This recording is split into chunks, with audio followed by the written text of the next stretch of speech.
Nós queremos hoje, com muita alegria, lembrar que celebramos ontem, no dia 12 de junho, celebramos o Dia Mundial de Combate ao Trabalho Infantil.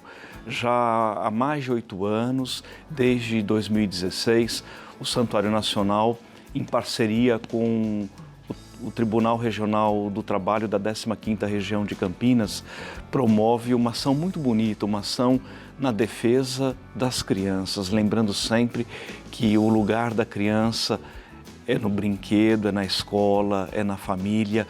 E nós temos a alegria de receber aqui hoje o Dr. Ademar Prisco da Cunha Neto. Doutor, seja bem-vindo para falar desse assunto que é tão especial e importante para a gente, que é o combate ao trabalho infantil. Eu que agradeço, Padre Eduardo Catal, por mais essa oportunidade, mais um ano juntos nessa caminhada. Doutor Ademar, eu gostaria de uma explicação bem simples para quem nos acompanha ali de casa sobre o que caracteriza o trabalho infantil. Que mal é esse? Como o senhor adiantou, o lugar de criança é junto à família, na escola, exercitando o lúdico.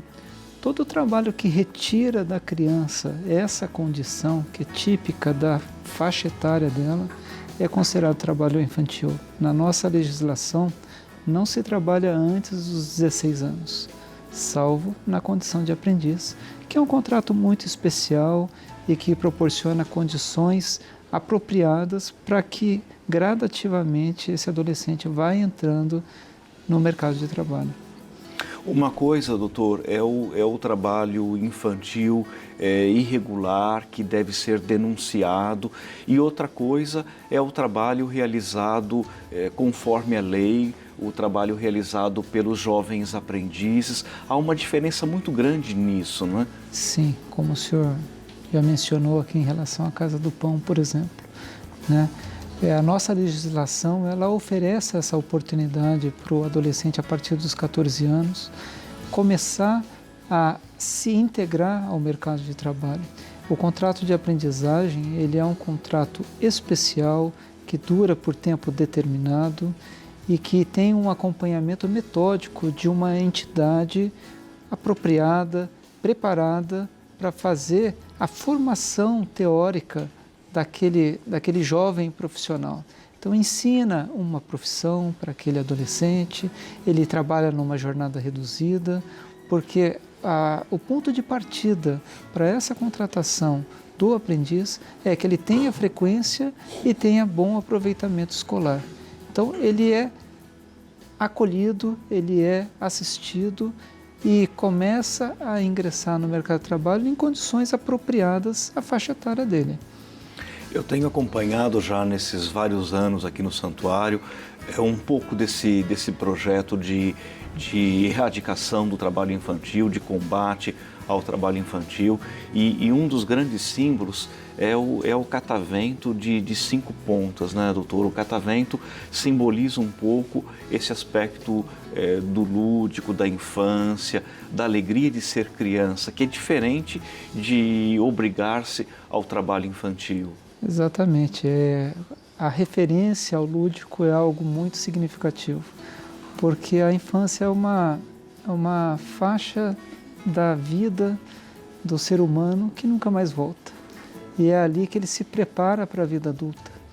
Uma criança que teve a infância perdida vai ter dificuldades na vida adulta e vai carregar essa marca para o resto de sua vida.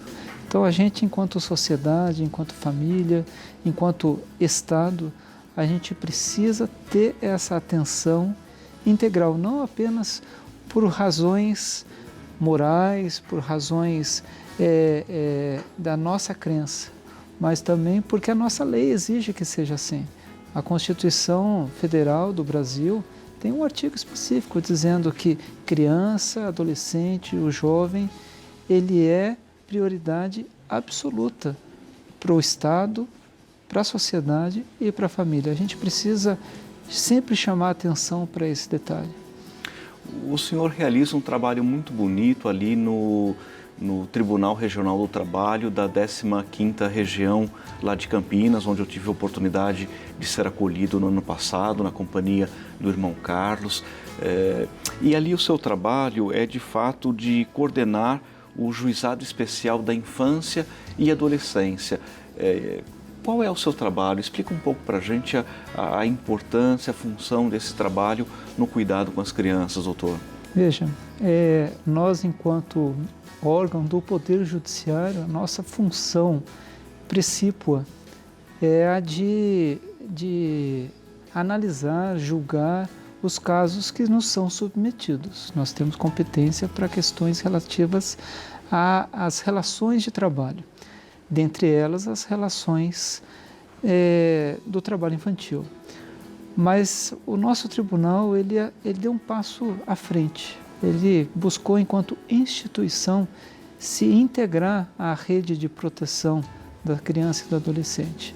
Porque o trabalho ele também pode ser uma forma de violação de direitos de crianças e adolescentes. Então, o nosso tribunal criou esses juizados especiais por todo o estado de São Paulo. O Vale do Paraíba tem um juizado próprio para atender às necessidades da nossa região, assim como outras cidades do estado de São Paulo.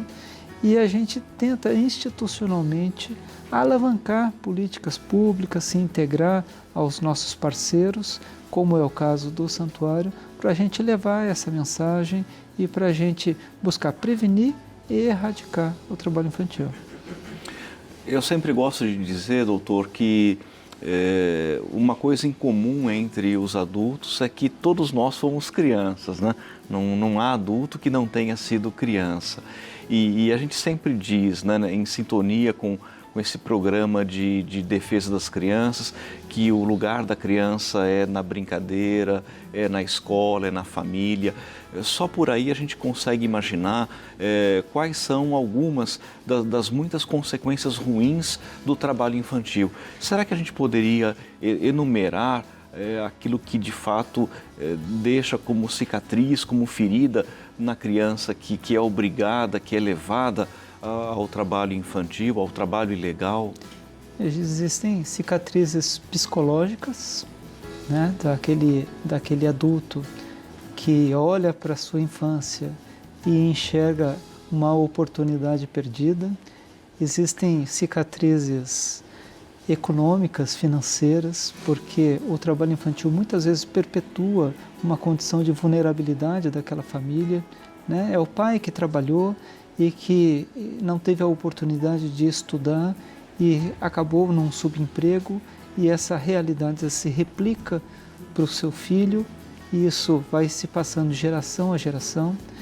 E infelizmente ainda existem muitas cicatrizes físicas, porque o adolescente, a criança, ele não está preparado para muitas atividades. Existem atividades que são perigosas, que são insalubres, colocam aquela criança em risco, e nessa atividade, infelizmente, ainda acontecem muitos acidentes. E a criança, depois na sua vida adulta, vai carregar para sempre a cicatriz daquele acidente de trabalho. Então, isso são apenas 3 aspectos, né? O psicológico, o econômico e o próprio físico, né? Que muitas vezes um adulto vai carregar por causa do trabalho que ele fez irregularmente durante a infância. O combate ao trabalho infantil insiste muito nesse ponto que me parece, a meu juízo, me parece fundamental, que é de fato quebrar esse ciclo de opressão, né? O pai que trabalha, que acaba impondo para os próprios filhos na infância a obrigação do trabalho.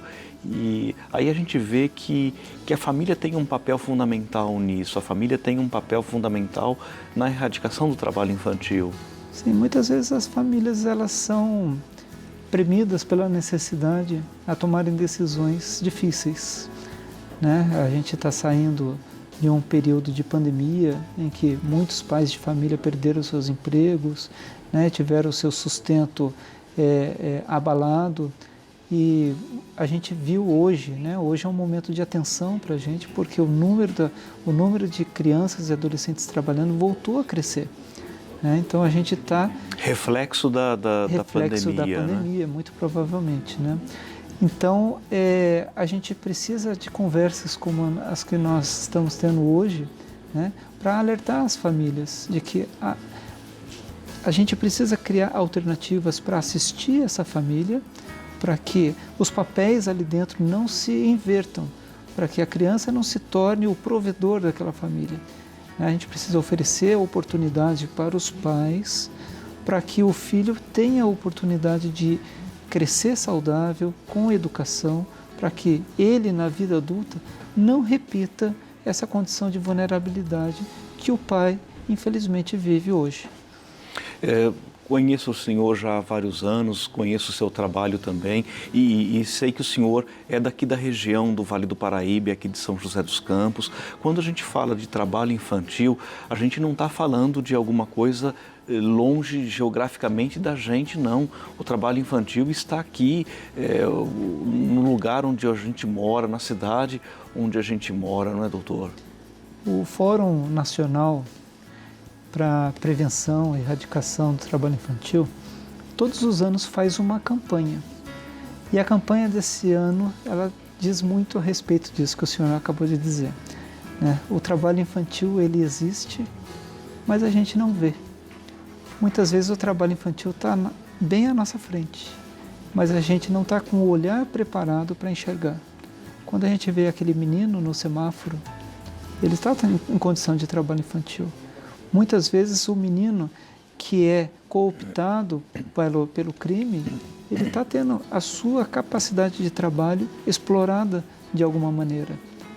Então a gente precisa começar a enxergar aquela criança que cuida da casa de terceiros, cuida de criança, etc., né? Que trabalha no comércio, que trabalha na oficina mecânica, né? Muitas vezes a gente naturaliza isso, né? Mas a gente não percebe que aquela criança, por exemplo, que trabalhou o final de semana inteiro, quando chega na segunda-feira, ela não está em condições físicas de prestar atenção na aula, né? Ela não consegue, se não falta, vai à escola, mas não consegue. Com rendimento escolar muito inferior. Muito baixo. Porque esse é um raciocínio errado, né, doutor? O raciocínio de que é melhor que a criança trabalhe do que ela fique na rua. Isso é um raciocínio simplista demais. O lugar da criança é na escola, é na família, é na brincadeira. O trabalho infantil não pode roubar essas oportunidades essenciais. O senhor está correto, é exatamente isso. Esse é um mito e é uma expressão que a gente ouve muito, né? Muitas vezes por falta de políticas públicas eficientes que garantam essa condição adequada para as crianças. Então nós temos que lutar para cada vez mais oferecer essas oportunidades de boa educação, de alimentação e de emprego para as famílias, para que a gente possa oferecer oportunidades. Porque quem ganha com isso não é apenas a criança, que vai ser o futuro adulto, a sua família.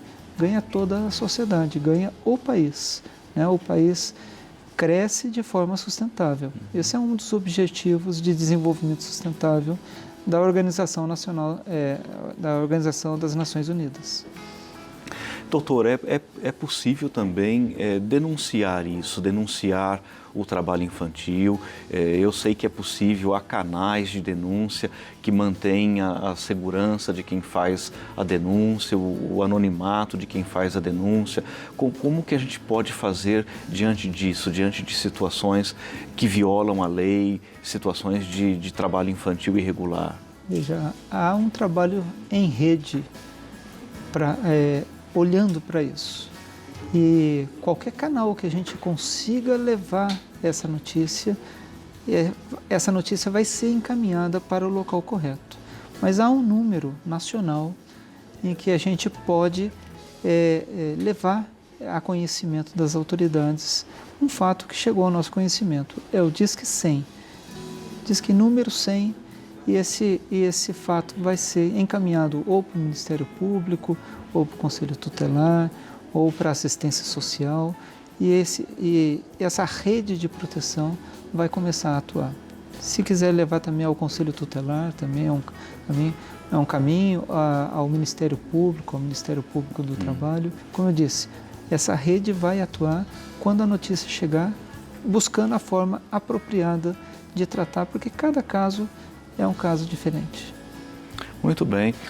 E o nosso convite para você de casa, junte-se a nós nesse projeto bonito de erradicação do trabalho infantil, lembrando que lugar da criança é no brinquedo, é na escola, é na família. E com muita alegria, doutora Adhemar, muito obrigado pela sua presença. Doutora Adhemar Prisco, que trabalha no Tribunal Regional do Trabalho da 15ª Região de Campinas e que celebra essa alegria, a alegria de promover melhores condições de vida para as nossas crianças. E, claro, muito obrigado a você que nos ajuda através das obras de educação e de assistência social do Santuário Nacional a fazer com que as crianças tenham, de fato, novas e muitas oportunidades de vida, de crescimento, de desenvolvimento.